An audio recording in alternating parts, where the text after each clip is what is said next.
Hello friends, हम वापस आ चुके हैं आपको डराने के लिए एक और नई कहानी के साथ, जिसे सुनने के बाद आप लोगों को शायद थोड़ा डर लग जाए।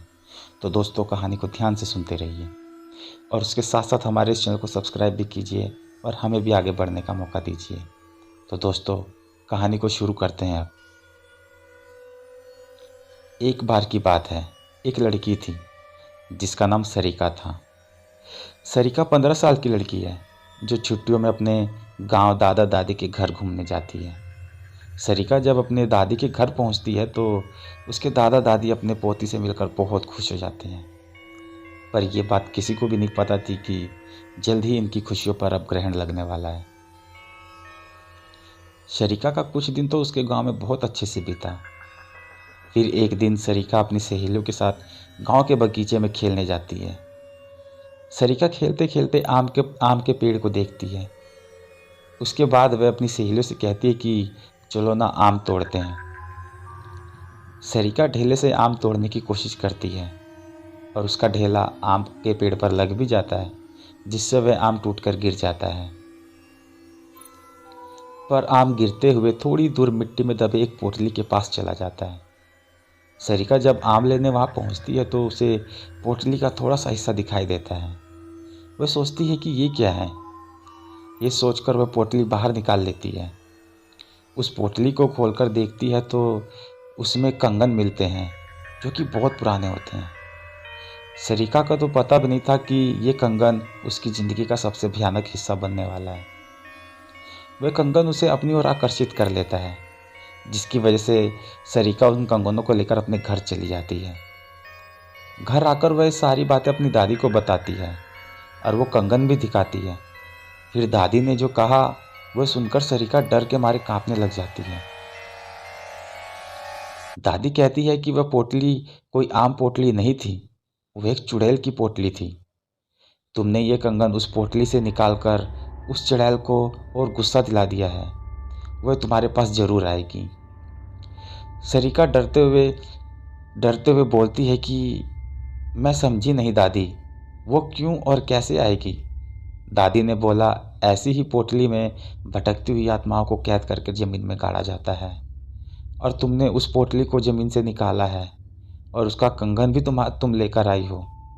तुम इस मनुष्य कंगन के साथ उस चुड़ैल को भी अपने पीछे लेकर आई हो। ऐसी भटकती हुई गुस्सैल चुड़ैल अपना बदला जरूर लेती हैं। वह चुड़ैल भी हमसे अपना बदला लेने जरूर आएगी। सरिका इस बात से डर जाती है, पर उसे ज़्यादा यकीन नहीं होता। वह जाकर अपने कमरे में सो जाती है। उसी रात करीब 1 बजे उसके कमरे की लाइट जलने और बंद होने लगती है। सरिका की नींद खुलती है तो वो देखती है कि लाइट नहीं है। वह अपने बिस्तर के बगल में रखे टेबल पर पानी पीने के लिए मुड़ती है। तभी वह देखती है कि टेबल के पीछे कोने में कोई औरत बैठी है, जिसकी आंखें एकदम लाल है और वह एकटक उसे ही देखी जा रही है। सरिका चिल्लाते हुए अपनी दादी के पास जाती है, पर दादी के कमरे में दादी उसको नजर नहीं आती। वह बरामदे में जाती है तो दादी उसको जमीन पर गिरी हुई मिलती है। सरिका अपने दादा को खोजने जाती है, पर उसके दादा उसे कहीं नजर नहीं आते। जब वह पूरे घर में अंधेरे में खुद को अकेला पाती है तो डर के मारे बेहोश हो जाती है। सुबह उसकी नींद खुलती है तो उसे अपने दादा दादी दिखते हैं। वो अपने दादी को सारी कहानी बता देती है। दादी बोलती है कि हम दोनों अपने कमरे ही में ही थे। दादी सब समझ गई। उन्होंने बोला, ये सब उस चुड़ैल का किया धरा है। वह कंगन उस पोटली में वापस रखना होगा, वरना वो यहाँ से नहीं जाएगी। सरिका बोलती है, चलो ना दादी, अभी कंगन रख कर आते हैं। दादी बोलती है, नहीं, उस चुड़ैल से पीछा छुड़ाना है तो तुम्हें अकेले ही जाना होगा, वो भी रात में, क्योंकि वो तुम्हारे पीछे है। सरिका हिम्मत कर कर कहती है कि ठीक है, मैं जाऊंगी।